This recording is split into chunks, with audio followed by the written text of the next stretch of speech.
about distributive property. So let's start with our vocabulary first. Distributive property of multiplication over addition just says that multiplying a sum by a number is the same as multiplying each number in the sum by that number and adding the products.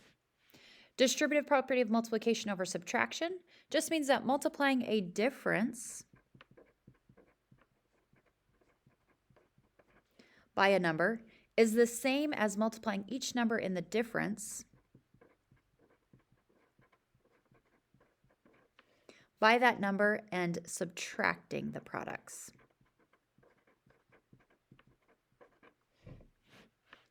Our guided notes number 1, what does the word distribute mean? So if you think about like in class, if you've ever had a teacher ask somebody to distribute the papers to the class, it just means that you're passing out one sheet of paper to each person in the class. So when I think of the word distribute, I kind of think of give out evenly.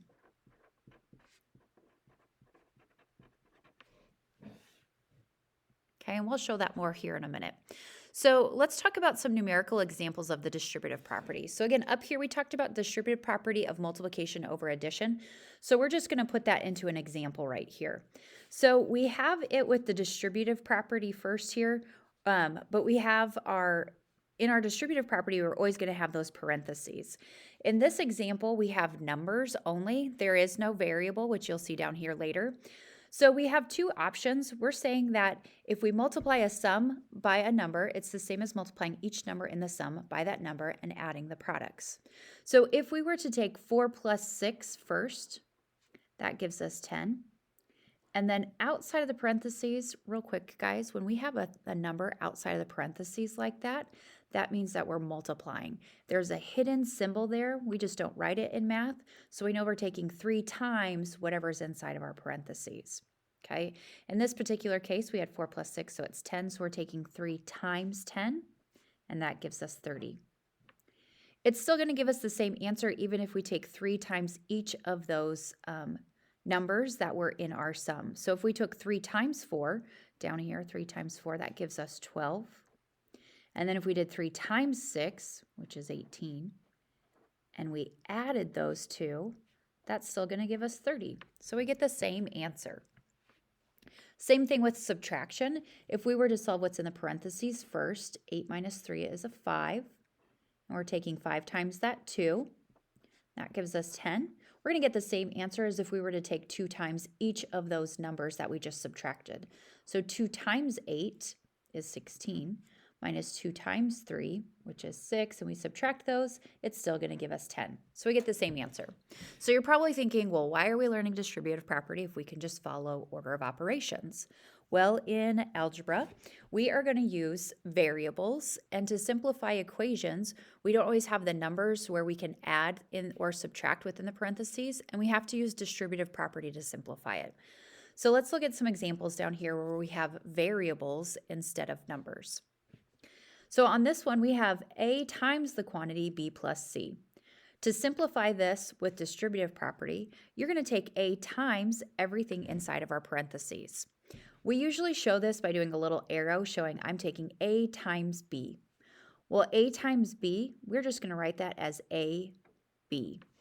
When they're right beside each other, remember that means that it's multiplication. And then we have our plus sign we're going to bring down. And then we have A times C. And again, I'm just going to write that A and C right next to each other.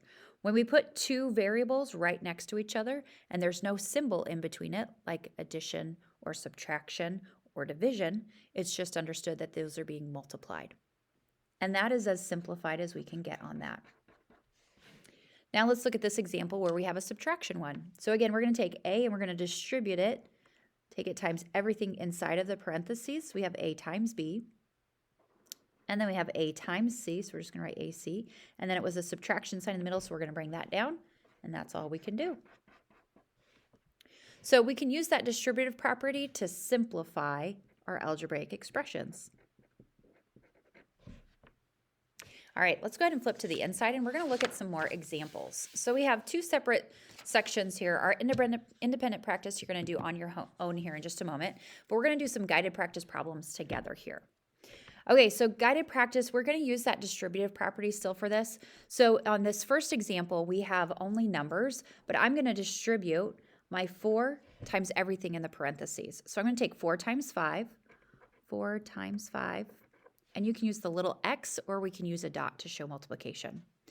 And then we're going to do plus, and we have 4 times 8. Okay, so 4 times 5, that gives us 20, plus 4 times 8, which is 32. And then we're going to add those together. 20 plus 32 gives us 52. So when we have just numbers, no variables, we're going to get a final answer. Now on our next example, we don't have just numbers, we actually have a variable in there. So we're not going to be able to have a final number answer because we don't know what that variable equals. But we can simplify this expression using that distributive property.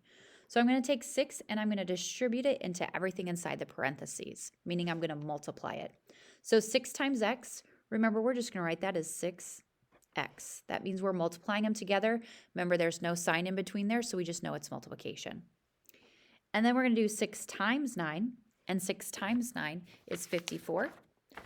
And we're going to bring down that subtraction sign in there. Because this has an x and this doesn't, that's as far as we can go. And that's my final answer. Let's look at the next one. We have 8 times the quantity 5g minus 2. So I'm going to distribute my 8 to each of the terms inside the parentheses. So we're going to take 8 times 5g. And when we have a number that we're multiplying by a term that has a coefficient and a variable, you're taking that number times the coefficient. So we're just going to do 8 times 5. Okay, so 8 times 5 gives us 40, and we still have it times g. 6th grade, you can think about it like this. We're saying we're taking 8 times 5, which is also times g, because remember when they're side by side, that means we're multiplying them. Since we're multiplying all of those together, we can multiply our two numbers, 8 and 5, to give us 40, and then we still are multiplying it times g. So that's how you can think of it, and that's why that works for us to be able to do that. When it's multiplication, we can just multiply them all together. And then we have 8 times 2. 8 times 2 is 16, and then we're going to bring down that subtraction sign, and that is as simplified as we can get. On our next one, we're going to distribute 5 to everything inside of our parentheses. So we're going to take 5 times the term 2r. Again, we're going to take 5 times the coefficient 2. 5 times 2 is 10, and we're still taking it times r, so we got to bring that down. And then we're taking 5 times 3s. Again, we're going to take 5 times the coefficient 3.